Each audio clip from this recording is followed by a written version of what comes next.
Hi everyone, I'm Orla from Write with Orla, and thank you for joining me. Today I'm going to talk about the premise of a story, what it is, and how you write one. Let's get started.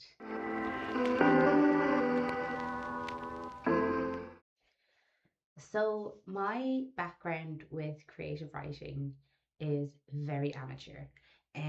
One of the reasons that I started this channel was to document my progress from newbie, novice writer, hasn't a clue what they're doing, all the way to hopefully completing a book. Um, of course, the dream would be to get that book published, but I'm trying not to think that far ahead. My goal at the moment is to get the first draft done, and my hope is to get that draft done by the end of this year, keeping in mind that there's 6 months left in this year, and I'm still working on the first chapter of the first draft. So we'll see how that goes. But any attempt at creative writing that I had done in the past was always in a very formal setting, mainly in school. There was some writing outside of school. Um, well, there's quite a lot of writing outside of school, but I found that I very naturally fell into that great Irish tradition of oral storytelling. I used to make up all sorts of stories and tell them to my friends. Um, Whenever the teacher had some work that she needed to focus on, she would ask me to stand up in front of the class and to tell them a story, or sometimes my classmates would request that I told them stories. So I have a lot of memories of standing up and just making it up as I go along, really. Sometimes I'd have like a little bit of an idea, or I might have built a world, and then every time I told a different story, I expanded on that world a little bit. But none of it got written down. It was all very much in my head and told orally, which is very much like a classic Irish cultural thing.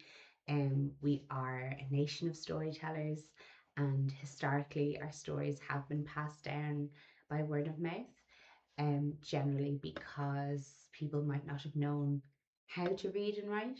So, speaking was the only way to do it. Some of these stories were told through song, and some of them were just told through spoken word. Some of them are told as poems, that kind of thing. So, yeah, like without really thinking about it, I had always been an oral storyteller. And then when I got a little bit older and I moved from primary school to secondary school, that was when I was first introduced to the idea of creative writing from a personal perspective. I had been reading this whole time. I started reading when I was very young. I had always just devoured books. I always read whatever people gave me. I just absolutely loved reading. Um, so I was familiar with the concept, obviously, of stories and stories being in books, but I had never really thought about writing them myself until I got to secondary school. So that would have been maybe 12 onwards. And part of that was because while studying English and Irish, we would have had to do some creative writing for our state exams. Um, so it was very much under a time crunch. You might get an hour or maybe 40 minutes, and you would have to write a 500 or 600 word creative story in the creative writing section of the exam, or in the Irish exam, it would be you'd be given a prompt, and then you would have to make up a story based on that prompt in Irish. Now, in Irish, it was all very much rote learning. We would have our phrases that we would use that we knew we'd get marks for, and then we would just fill in the middle with fluff, essentially. But the English creative writing questions were always the most fun for me. I would always race through the earlier questions. It was always the last question on the paper when sitting the exams. And I used to just fly through all of the other questions, answer them as quickly as I could so I could have as much time as possible to write a story at the end. Um, and some of my stories are quite good, I have to be honest. I distinctly remember the story I wrote for my junior cert, which is the state exam that we take when we're around 14 in Ireland. And I remember leaving the exam thinking, wow, that was a great story. I could expand that into a full book. But the papers got sent away to be corrected and we never saw them again, and then I forgot about it. Um so that was definitely my first foray into creative writing. And a lot of the time I would try to keep journals. I'd make attempts and I never followed through. I'd maybe get 2 or 3 days into it and then I'd forget or I'd lose interest. I'm the same now, even as an adult.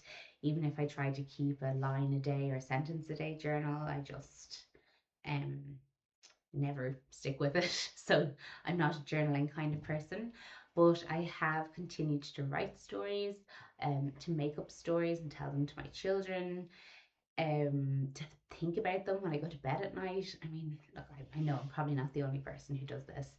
In fact, I know I'm not the only person who does this. Um, but when I'm going to bed at night and I'm trying to relax my body to go to sleep, I'll make up stories in my head, and I would have started it years ago and just continued to build on it as the years go by. And the story that I'm writing now is very much built on that world. So that's quite exciting. That's something that I've been thinking about and pondering and mulling over for a really long time, is finally actually making its way out of my head and onto paper, and hopefully it can be shared with the world. Um, what does any of this have to do with premise?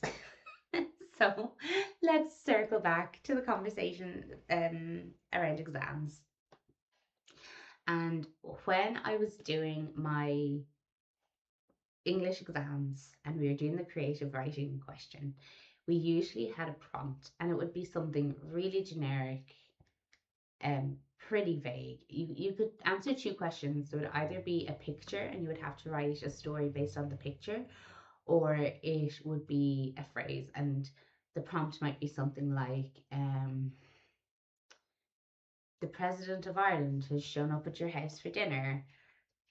Write a story about what happens. So something really like low stakes, um, very open ended. You could do whatever you wanted with it. But the key advice that the teachers always gave, and this went for any essay question, not just the creative writing question, but it was always circle back to the question, circle back to the prompt, refer back to it, make sure that you're referring to it in your answer, make sure that your answer is relevant to what the question is or what the prompt is. And as I've said, I consider myself an absolute novice when it comes to creative writing and story writing.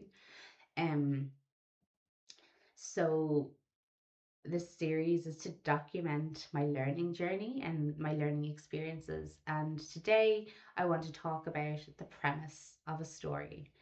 And the more I learned about what a premise is, the more I thought back to those exam papers and that question. Um, like a premise is essentially a couple of sentences describing your story. And it can be used in a few different ways. Initially, the idea behind a premise is it's the focal point for your story as you're writing. So if you find that your story is veering off in a direction that you weren't intending it to, you have the prompt there in front of you to refer back to it and say, okay, I wasn't planning on having dinosaurs suddenly appear in this world, but I was planning on having unicorns. So let's just take a step back and see, do I want to replace the unicorns with dragons, or do I want to, or dinosaurs, or do I want to redo a particular part of the story so that it's more unicorn centric? Can you tell I'm into fantasy? So that's that's kind of the TLD or of what a premise is. It's like the central concept of the story defined as simply as possible. Um, it should include like who the main character is, what their motivation is, or what their goal is. And it should also refer to the world that they live in and like obstacles that they might face. And it should all be done in one or two sentences. Another use for the prompt comes later down the line when you're querying to get published, and the prompt is like the hook or the log line is the thing that's going to grab the literary agent in and make them curious about your story and want to read more. Um, so they're the two uses for the premise. When I sat down to write the premise of my story, I could tick off a few boxes really easily. I knew who the central character is. Her name is Una. Um, I knew the world that she was in. So she starts off in kind of a rugged island. It's based off a combination of like rural parts of New Zealand, Iceland, and like the west of Ireland. That's my visual inspiration for that part of the world.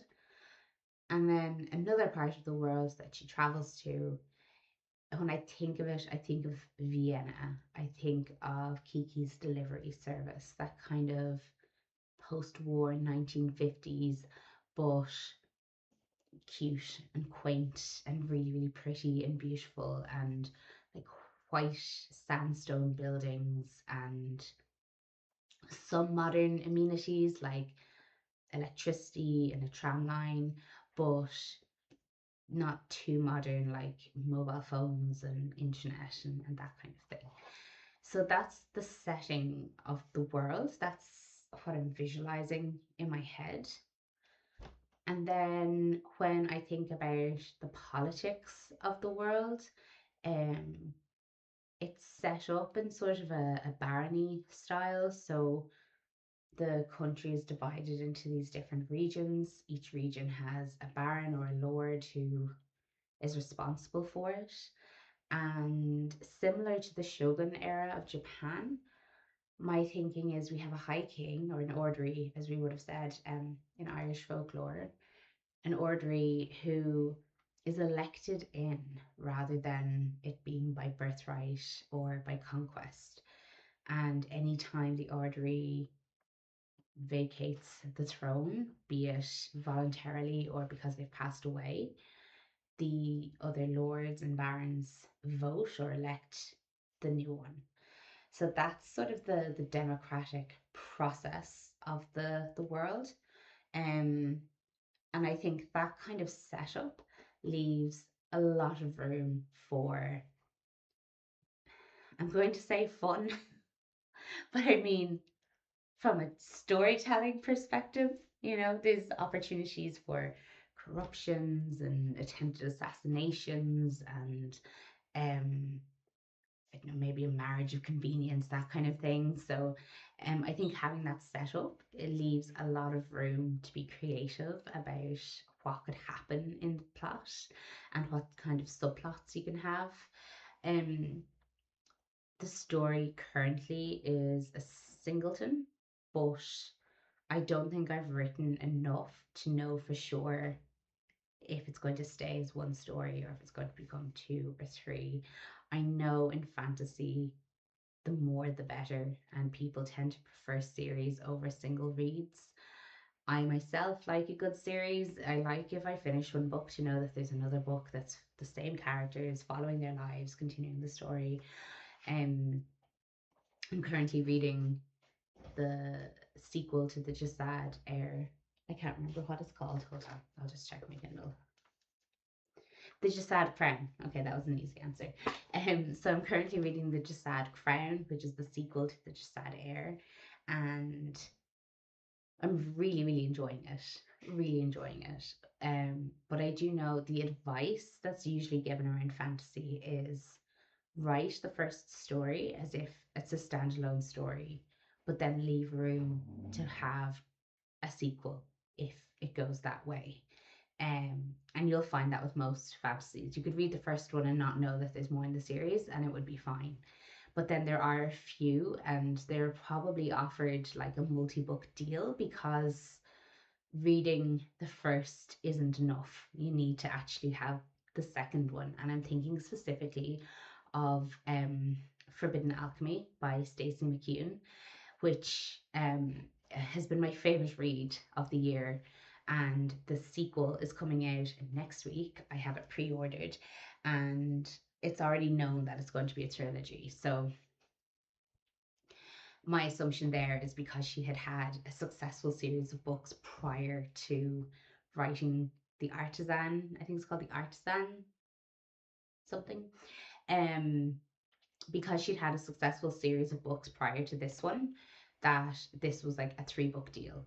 So she was making a trilogy. And if you read A Forbidden Alchemy, the ending is just like to be continued because you couldn't actually leave it where it was left and call it done. It's definitely not a standalone book.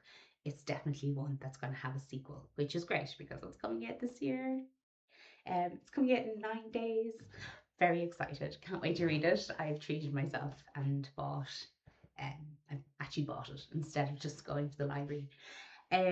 So that's just gone way off topic, but bringing it back to the premise of a story, the 4 main elements of the premise, the central characters, the goals and motivations of those characters, the world building and the genre, and the obstacles. So yeah, characters, tick tick. I know that my story is a dual POV, or dual perspective. It has a male and a female protagonist. I am still trying to decide if I want to do them from first person or from third person, and I probably won't make up my mind on that until I finish the first draft. Writing a dual POV in first person is famously difficult because you need to change your writing so that each character is distinctive, so that you can pick up the book and start reading it and saying, oh, that's John or that's Jane. While if you're doing it all in third person, you're writing as the narrator, so you don't need to worry so much about your voice changing from chapter to chapter to show that they are actually 2 different people. As this is my first time trying to write a novel in my adult years, let's say, and I am a novice. I'm currently doing it in third person. So we'll see how that goes. I like third person. I think it gives you a lot of room for flexibility and a lot of room to add depth and layering to stories because you know more than the character knows. So you can slip subtle nods and foreshadowing into the story that the character themselves may not notice, but the reader should notice to make the story a bit more interesting for the reader. So maybe I'll keep it as third person. I probably will. I haven't decided. But again, taking a couple of steps backwards, I have my 2 main characters. I have Una, who's my female protagonist, and I have Rian, who is my male protagonist. I've described the world where I have my isolated rural island, and then I have my metropolis.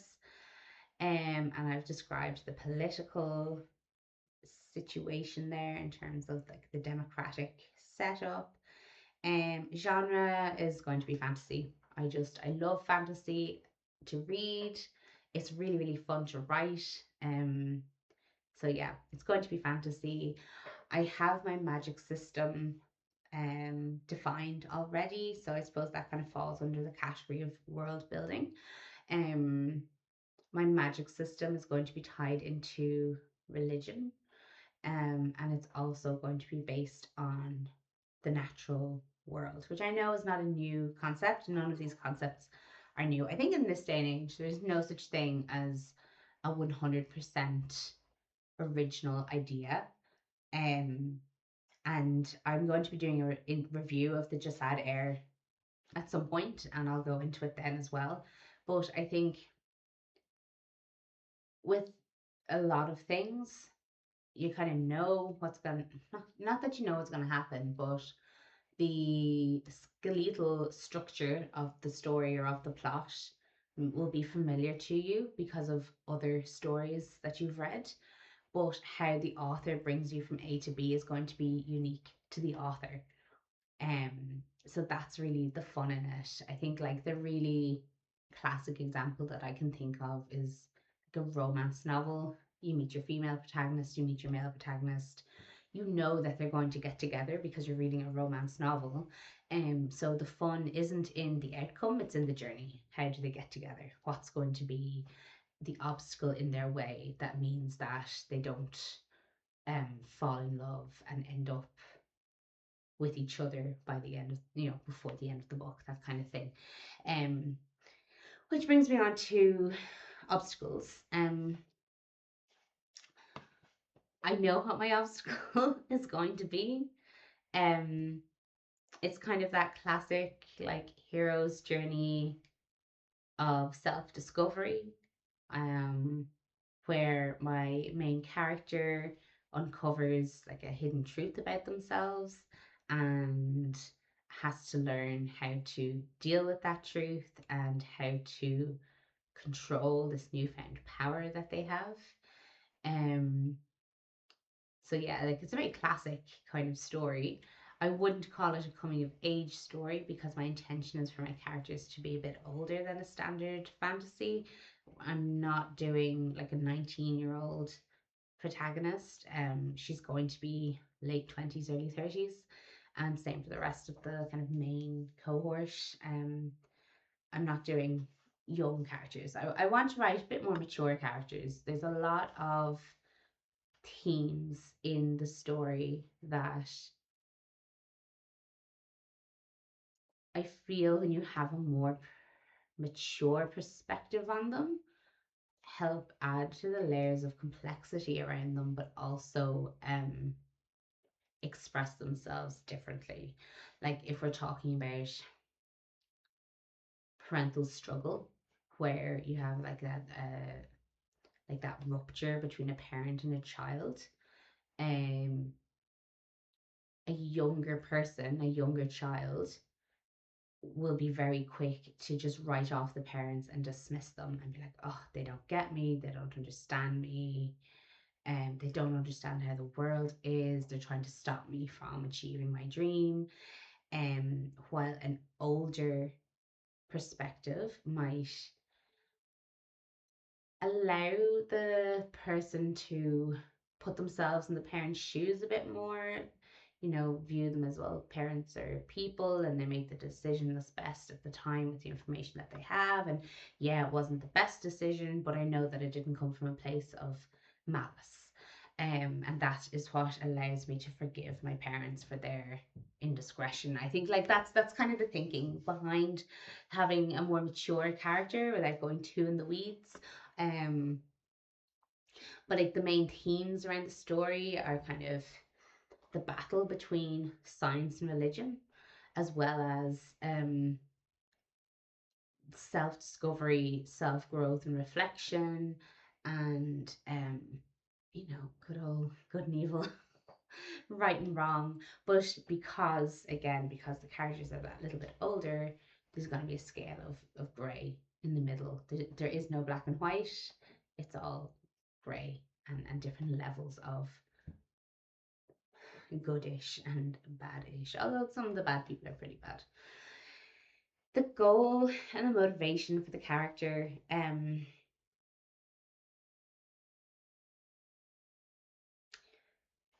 I'm not going to go into that one too much. because I don't want to give too much of the story away. Um, but I will say from my female protagonist, it's the motivation is to stop letting life just happen to her, to actually take the reins and take control of her life and put it in the direction that she wants it to go in. For my male protagonist, it's a question of how far are you willing to go to get what you want, and how firmly are you going to hold on to that decision of this is what I want. Um, if circumstances present themselves, are you going to reflect? Are you going to look kind of internally to see if what you originally want is still what you want, or are you just going to keep going for it with determination? Um, so that's like 20 minutes of talking for a premise that's only meant to be 2 lines long. Um, if I was to keep it as high level as possible, I would say when Una unexpectedly leaves her island and arrives in a new country, she has to create a life for herself in a whole new world while discovering things about herself that she never thought possible. Maybe that's a good premise for now. That's the premise for now. Keeping it generic, I have very much a clear idea in my head of what it is that Una is going to go through, and the journey that she's going to go through. But like I said, I don't want to ruin it. I don't want to spoil it. I am hoping to get this book finished at some point, and if I still think it's good by the end of it, get it published. Maybe if I finish it and I think, oh, this is actually isn't a great book, I'll just publish it somewhere for free anyway, like upload it to a website, um, and just let people read it and provide feedback on it. I did used to do fanfic actually. That was my other foray into creative writing. I did do fan fiction back in the day, and I just love that community so much. They're just so encouraging and just genuinely warm and enthusiastic about what you were doing, and I just absolutely loved it. Yeah, so that's premise. That's how I've come up with the premise for my story ish kind of, and the elements that I've considered while writing the premise and the work that I've done on world building, etc. so far in very high level detail. Let me know in the comments what you found interesting, what you would like me to go into a bit more detail on. I think my next video is possibly going to be around story structure and the one that I'm using. So please stick around if you think that you might want to hear about that. And I'll talk to you again real soon. Bye.